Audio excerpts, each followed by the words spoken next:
au moment où je vous parle il est ministre. oui bul fàttali ne fan yi passé ñëw na en commission. En tant que ministre défendre le projet de budget 2026 de son département ministériel. Et pourtant la majorité parlementaire Pastef a voté pour l'adoption de son texte te incha allah bu jaalee plénière dañ koy voté. parce que au moment où je vous parle c'est un ministre de la République. tenu par le respect de la solidarité gouvernementale. malgré nag bu amee nii à un moment donné du gouvernement.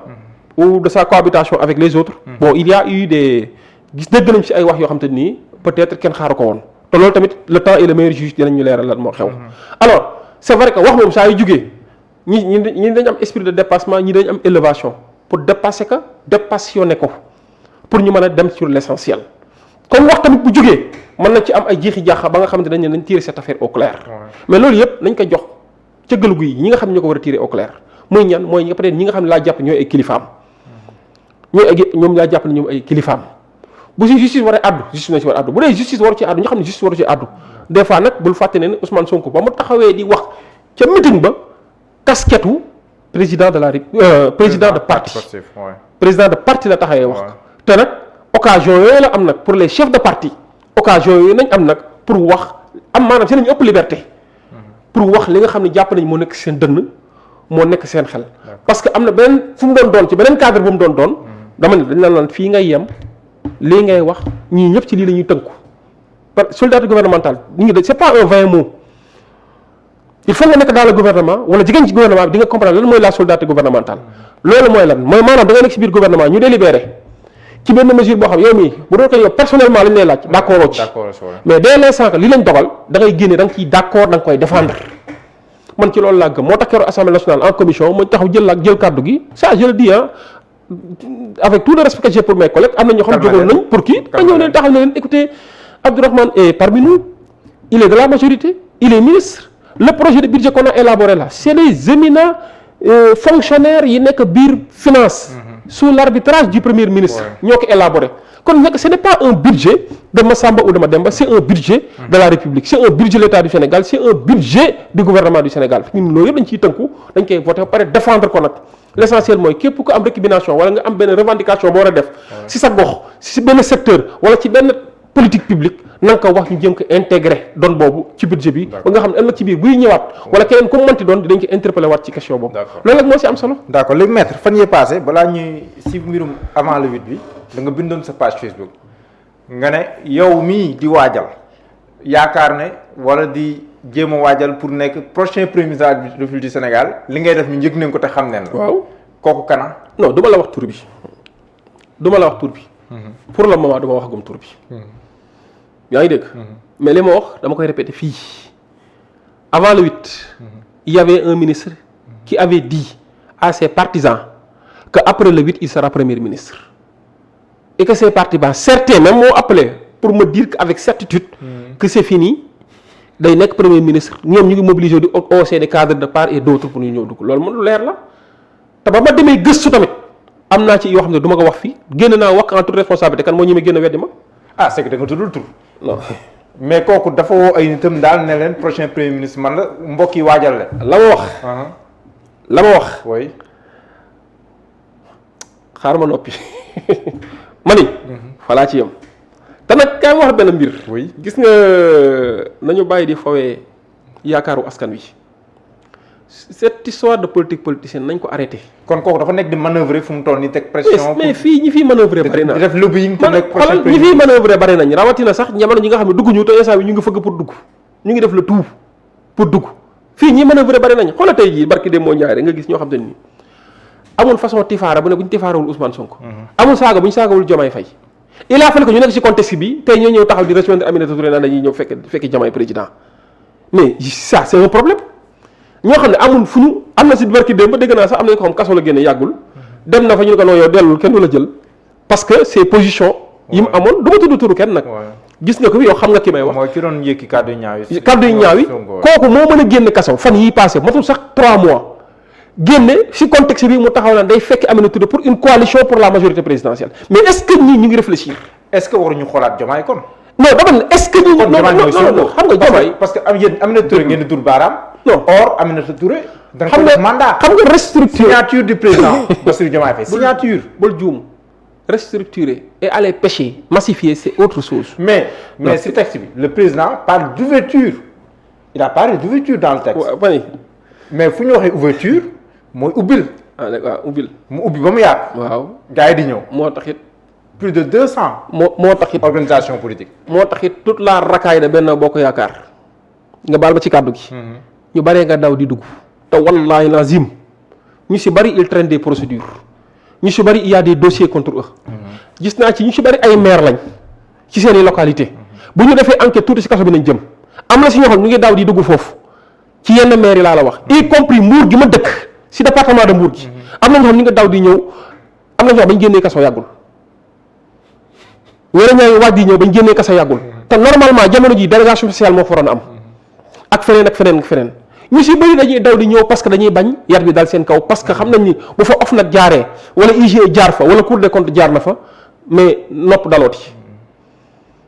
dalooti ñu ngi daw di dem ma ne ñooñu nag Diomaye yëgu ci kenn amul kenn ko fay dem Diomaye jël ci palais bi yow ba nekk demal fekki am na Touré wala demal ke yëgu ci kenn ñoom ñoo ñëw non xaaral rek ma yeggali Diomaye arrêté wu ko. non xaaral rek non defal nank rek non xaaral ma yeggali dama ni waaw yeggali ma ni présomption bi ma am mooy Diomaye woo ci kenn waxul kenn demal mais dàqu si kenn ñu bari te moom moo campagne ñu bari palais bi naan gars yi ñu bari nan ma baal noonu la ko waxee woon naan gars yi comme mooy dàq sàcc yi gars yi naan ko Diomaye comme mooy dàq sàcc yi Diomaye waaw ku ngeen bëgg Diomaye waaw ku ngeen di fal ku ngeen tànn comme mooy dàq sàcc yi ñu ne ko Diomaye mais fu mu toll nii nañ ma baal noonu lañ ko waxee waaw bu nekkee ne am ñoom ñu leen doon topp ñi di am dossier yooyu ñuy daw di ñëw kon est-ce que waruñu dëpp laaj bi dafa am benn ministre bu doon ànd ak Ablaye Wade oui jamono yi Macky Sall di doog a falu amul nag njombe bu fi deful ba xeex sax Macky Sall def na ko oui mais malgré tout peuple bi a décidé que Macky Sall day nekk président de la République Macky Sall nekk président de la République defaluñ fa ay mu weer ministre boobu dem fexe def ay ruumandaat ba toog ak Macky Sall xam nga lu ko Macky Sall wax nekk man bañuma la waaye yow pour sa intérêt bu ma fekk si pour sa intérêt yow parce que soo ma fekk si du baax ci yow maanaam du man maa dal sa kaw de mais ñeneen ñooy dal sa kaw maanaam pour wax la quoi ne la des fois dafa am fooy toll nit dina bëgg a daw ñëw si yow mais en tant que kilifa gi nga nekk te dañ jaaxaan naay ne yaa nekk le président de tous les Sénégalais peut-être yenn yi mënoo kaa décourager wala yenn yi mënoo kaa encourager mais ñenn yi ñoo war a xam lan bët bu rusul toj mënoo ñëw taxaw combattre Diomaye ñoom ñii daw di ñëw si Aminata Touré ñëpp bu seen pexe sotti woon Ousmane ak Sonko ak Diomaye Faye si kaso bi waxuma la li ñu gën dañuy dee si kaso bi waxuma ay mbirum Pastef du judduwaat maanaam du amaat seeni pexe bu sotti woon c'est des gens yoo xam ne amul lu ñu waxul Ousmane Sonko amul lu ñu waxul Pastef amul lu ñu waxul Diomaye te seen discours a ngi fii léegi ñoo taxaw di fëggante njëkkante buntu bi di mbëkkante foofu ci buntu si Aminata Touré est-ce que Aminata Touré sax jar na ko man sax loolu mooy sama problème. mais yéen pour lan ngeen wax soxna Aminata Touré. waaw léegi président Diomaye moo ko sant li muy def. waaw léegi moo tax ma ne la le temps est le meilleur juge de toute façon ñun uyu ma dama lay wax lu leer. ak lu wax ji lu ma mën a coûter dama koy wax mu jeex. dama ni ñun Pastef lañ bokk ñu ngi ci cadre ouverture parce que ñun ñoo wax apte cadre ouverture te nag ku ñu ñëw tamit nekkul n'importe qui bu ñëwee di dugg ay loxo yi set nañ fa soxla ñu am démb bu rafet lañ fa soxla parce que bu ñu demee ba war a ànd ak yow dañuy jàpp ni peut-être mën nañ la jox dénk la te lañ la war a dénk nag doo am jaar-jaar bu ñuul ko ñuy taxaw di la jox sër bu weex tal duñ ko def yaa ngi dégg moo wax la ne la ci cadre logique bi Pastef nekk ci dynamique boobu nag ñun ci lañ nekk keneen ku daw di ñëw nag xaw ma luy sa agenda caché xaw ma luy sa objectif xaw ma lan moo sa plan defal lu la neex mais ñun Pastef on est droit dans nos bottes debout et déterminé pour li nga xam ne moo nekk suñu engagement envers le peuple incha allahu rabbi damay gisuma man personnellement et je vous parle sama akulaay taala man dara këful ma dara fattul sama bët këful sama bët këful sa nu ñu koy waxee fakkul sama bët bii du alalu àdduna sur terre fii loo fi am jariñoo ko yàlla la neex ku nooyi mu génnaat sax yàlla la neex ku fi kenn mën ta waat comme li Diomaye wax kon yow nekkoo si ay calcul yow maître personnellement nekkoo si ay calcul nekkoo di teg ay pion bon Diomaye bu nekkee kii mën naa si am lii Sonko bu nekkee lii mën naa si am lii kon yow nekkoo si ay calcul pour nekk ay projo wala ay projo waaw maanaam daal waaw ak perspective bu lii amee mën naa si am lii bu lii amee nekk ci ay calcul projo waaw wala calcul proso voilà c'est ça pour jéem a xool naan lii laa la di gën a favorable pour ma def voilà nekkoo si loolu bu fekkoon nit kooku laa du ma militer Pastef bu fekkoon nit kooku la du ma militant Pastef parce que yooyu noonu ngay wax noonu avant même Pastef di ñëw au pouvoir tegal lañ ma yu mel noonu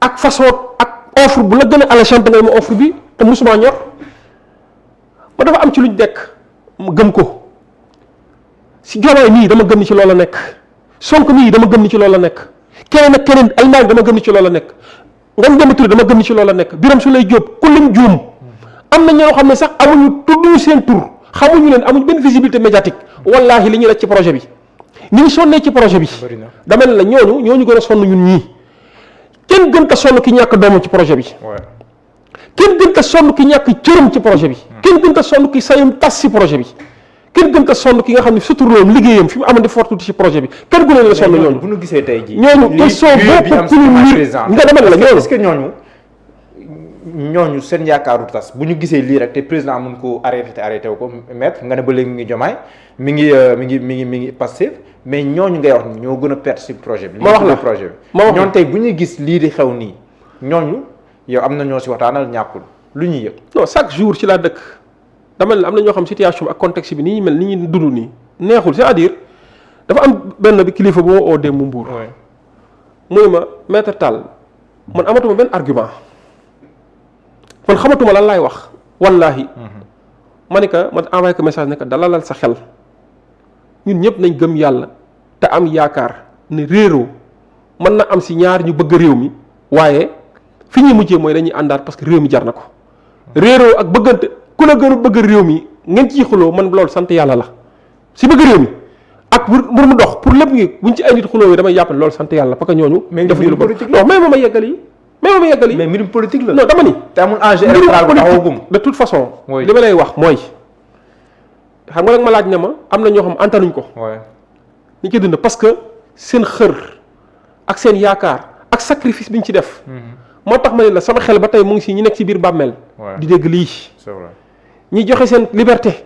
di dégg lii am na si ñoo xamante ne nii bien après l'élection du président de la république ci lañ génn àdduna. parce que dañoo amoon ay séquelles mbir mi topp leen.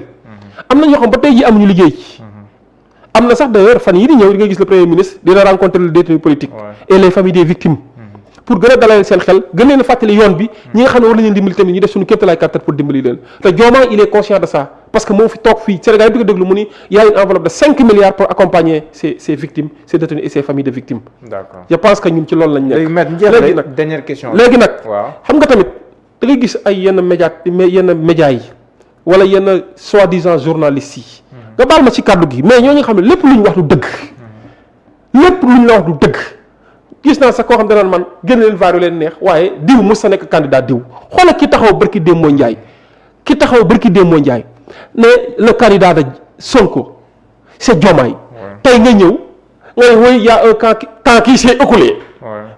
Maintenant Diomaye n'a jamais été le candidat de Sonko ñu nekk foo ko teg mu ne entre temps maanaam entre temps da ngay fen mi-temps da ngay fen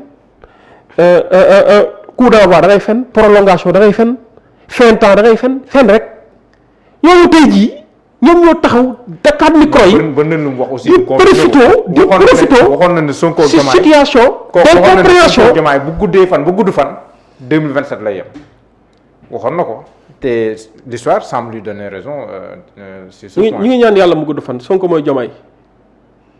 yaa leen pik ak peel léegi ñu yàlla leen pik ak peel tax te ñoom ñoom ñiy pexe noonu. ba ñoom iblis yooyu di pexe. bu ñu toogee. jàpp seen ñàmbur. Sonko ak Diomaye moom pik ak peel moo leen séparé. d'accord voilà comme nag ñu ngi pexe ñun tamit ñu ngi pexe. waaw pour.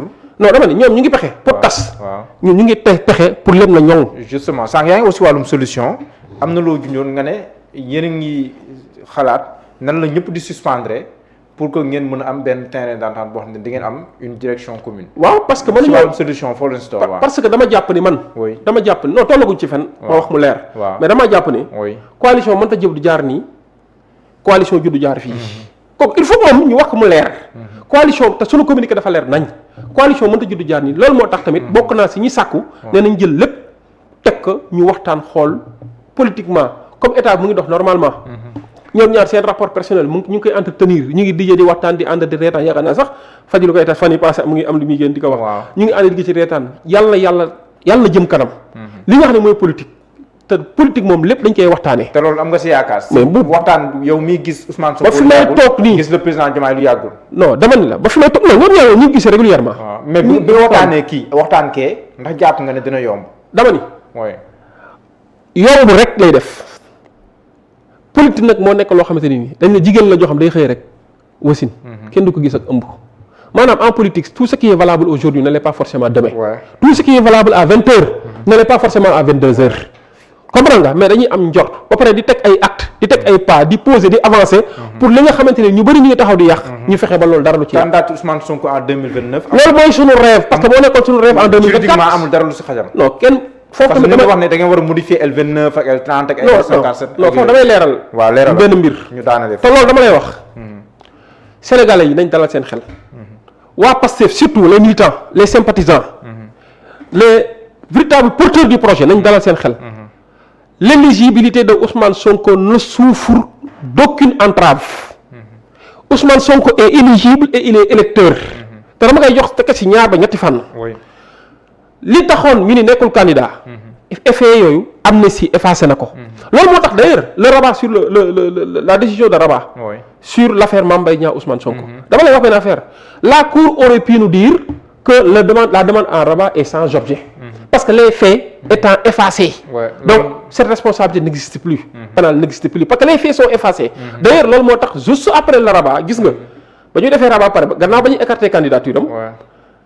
élection boobu ñëwee dugalaatuñ ko ci liste yi. votewul. élection présidentielle voté na. deuxièmement Ousmane Sonko moo nekkoon tête de liste. moo nekkoon tête de liste ci élection législative yi. ci diggante bi lan moo fa xew. dañ ne am na une décision bi nga xam ne moo rendre son éligibilité définitive. non dañuy nax seen bopp parce que la décision de rabat tranché une question de fond ñëwul ci culpabilité. loolu dañ doon xool ndax question de forme te gis nañu fi amul benn forme bu ñu fi violé loolu moo tax ñu ni rejette le recours mais moom la ñoo wax ne le recours est sans objet parce que les faits sont effacés. mais ça n'entame en rien nag les droits des tiers mooy li nga xam ne moo nekk dommage et intérêt. kon il est éligible te incha allahu 2027 di ngeen xam ne il est éligible 2027 bi. incha allah di ngeen xam ne il est éligible il est électeur. d'accord voilà kon nañ dalal seen xel loolu du débat te nag même bu fekkoon sax dafa war a nekk débat ba mu taxaw indi jeexi jaaxa loolu xanaa tey jii majorité parlementaire lu muy jariñ. am na 130 députés yoo xam bu ñu neexoon léegi code pénal gi ñu nekk code électoral bi ñu nekk bu ñu neexoon suba bu nekk beneen code amul majorité parlementaire. mais ma jox la beneen pexe. xam nga li loi portant réhabilitation. loi portant réhabilitation. des personnages politiques maanaam tey jii nga fekk nit koo xam ne dañoo amu yéen lan la majorité présidentielle majorité parlementaire di jariñ majorité parlementaire moo tax ma ne nit ñi nañ dalal seen xel. tolluwuñ foofu yëpp. parce que gars yi dañ naan la loi générale et impersonnelle. non si la loi portant réhabilitation c'est une exception elle est toujours personnelle. kon foofu exception la si loolu. waaye ma ne loi portant réhabilitation d'une personne la wala de plusieurs personnes elle est personnelle tey jii am nañ machine bu ñu neexoon suba soo ñu def ko mais dañu la. foofu dañ doon bu fekkoon on s'attendait au pire mais jamono ji am nañ éligibilité on est électeur mais lan mooy coow li sunu objectif. moo nekkoon Ousmane Sonko nekk président 2024 Ousmane Sonko ba ñu demee ba gàllankoor ko mënuñ Diomaye la ñun ñëpp dañoo futteeku xataraayu takk laxasaay yi dem xeexal Diomaye pour mu nekk président de la République te incha allahu mandat bi dinañ fexe mu liggéey ko ba mu jeex tak te nag delluwaat ci suñu objectif mooy Ousmane Sonko nekk président de la République Diomaye loolu lay rêvé moo tax mu ni ko poteau bi waxuma la lorñee xool ko bu baax a baax parce que yéene naa la bëgg naa la nga toog fi Diomaye waxu ko. waaw loolu la waxoon ci loolu lañ nekk ñun. mais maître maa lay sant bu baax di la gërëm temps bi nag moom moo xat. bëggoon naa gën a mën a yaatal.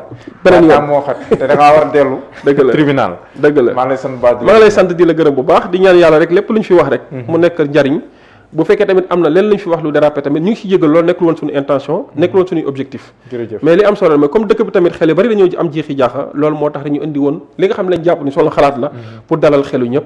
Sonko mooy Diomaye mooy Sonko. jërëjëf maître Abdoulaye Tall may fàttali ne yaay président de la commission des lois fële si assemblée nationale mën naa mbégte loolu dalal nekk tam porte-parole parti Pastef Abdoulaye Seck moo nekkoon si xaral bi wala si programme jaa ngeen jëf